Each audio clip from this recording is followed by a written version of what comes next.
So, it's been a week. It's been a long week.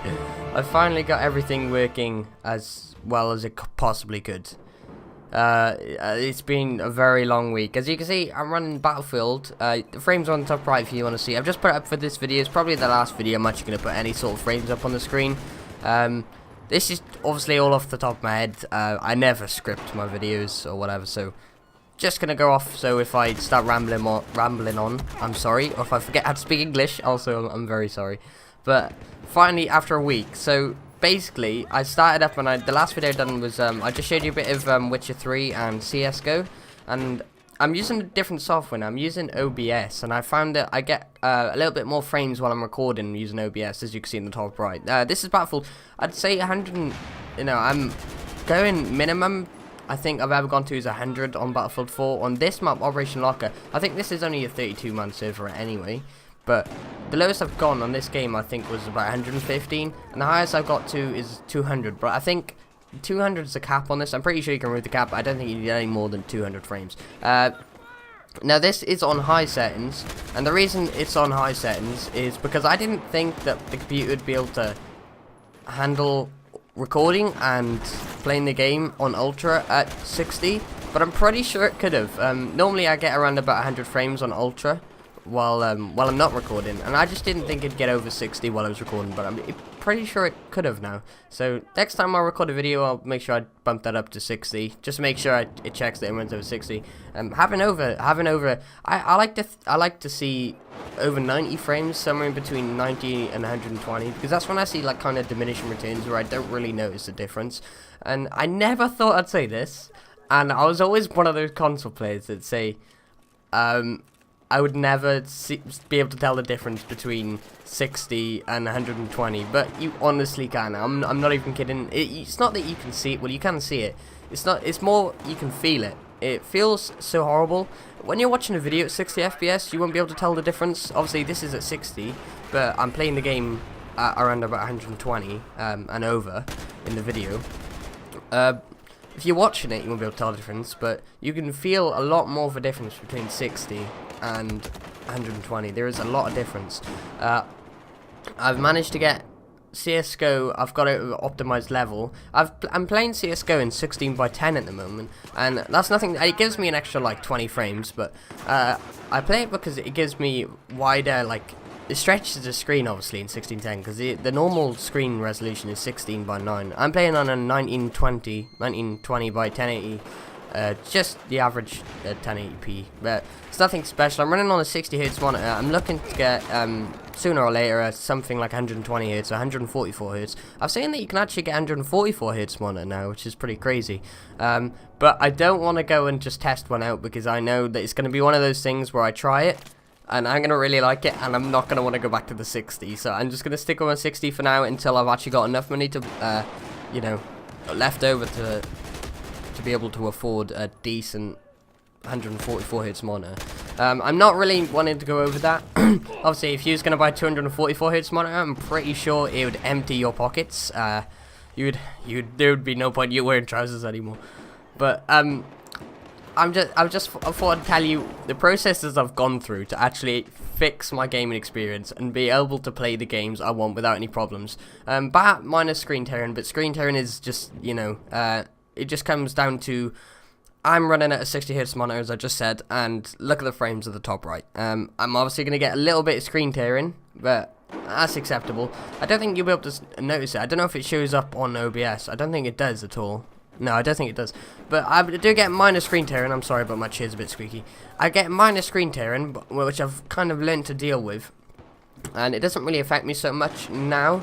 I find when I go into full screen I get less screen tearing, and it's the opposite with CS:GO. If I go into windowed mode on CS:GO, I get a lot less tearing on that. But there's a couple of settings I put on the NVIDIA control panel to get my best, like, optimum settings. For the power mode, I've put it up to maximum power, and for anti-aliasing I've put it on multi-sample.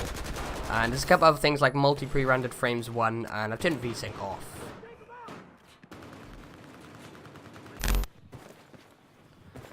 So, when I first got this PC all up and running and everything. I was on Windows 7, and that's where I found I was having the most problems. And I was talking to my dad, and he said, try upgrading to Windows 10. The biggest problem I was having was on Witcher, and I was having loads of stuttering problems on Witcher, and how I fixed it was actually upgrading to Windows 10. I found I got a lot more screen tearing on Witcher after upgrading to Windows 10, but there was absolutely zero stutter.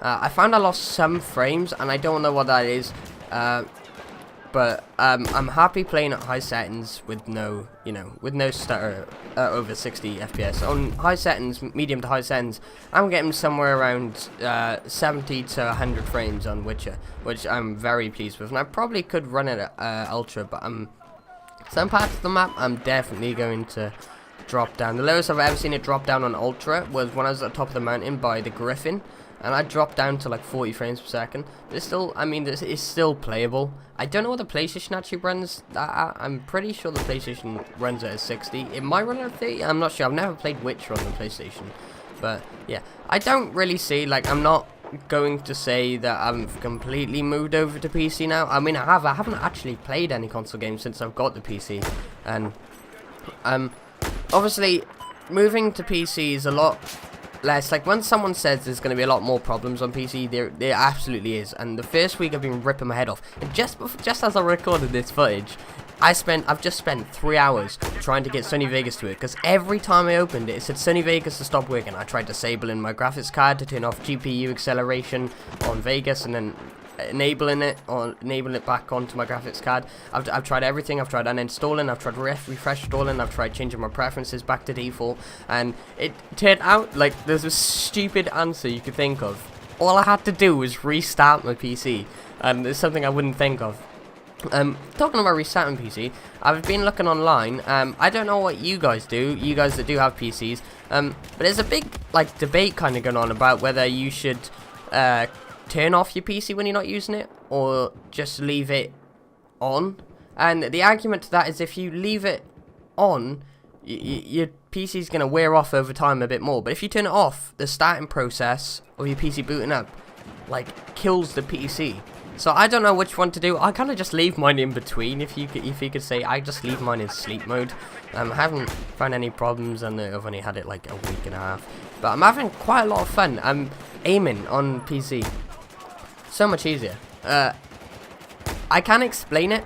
It's like when you're playing console, and I don't know what happened to that guy there, but when you're playing console and you're aiming, and people tell you how much easier it is to aim on PC, you don't understand. You understand why, but you don't understand how it works. And it's more of a case when I'm aiming on PC, there's no learning curve. There was a slight learning curve at the start, which means I play on quite low sensitivity, so my mouse I have to pick it up to do a 360 and put it back down. I can only do a 180 from one side of my mat to the other, which people are saying is quite a good sort of ratio. But yeah, that was the only thing I had to get past. And aiming with a PC mouse is sort of just pointing with your finger. And if you guys go and point with your finger, I don't know what it is. I don't know how easy it is for other people, but my aim is absolutely terrible. But it's better. I'm still on that slight little learning curve, but my aim, I'm able to snap to things good. I'm not able to shoot people very well, as you could probably see me not getting barely any kills on this. Just thought I'd mention that before you guys start ranting at me in the comments. But yeah, that's basically it. So I've got everything up and running now, and I'm sorry I've waited a week and 2 days. I know I said I'm not going to be updating every day, but I'm just, I'm not going to be posting every day. I don't really know what to post every day. I don't think there's anything to me post. I'm not going to post something I don't want to post. So anyway, I hope you guys enjoyed, and I will try to post a bit more frequently. I'm just trying to sort a bit more problems. There's only a couple more problems on the PC. But anyway guys, I hope you enjoyed, and my name's Quifadoo. See you guys.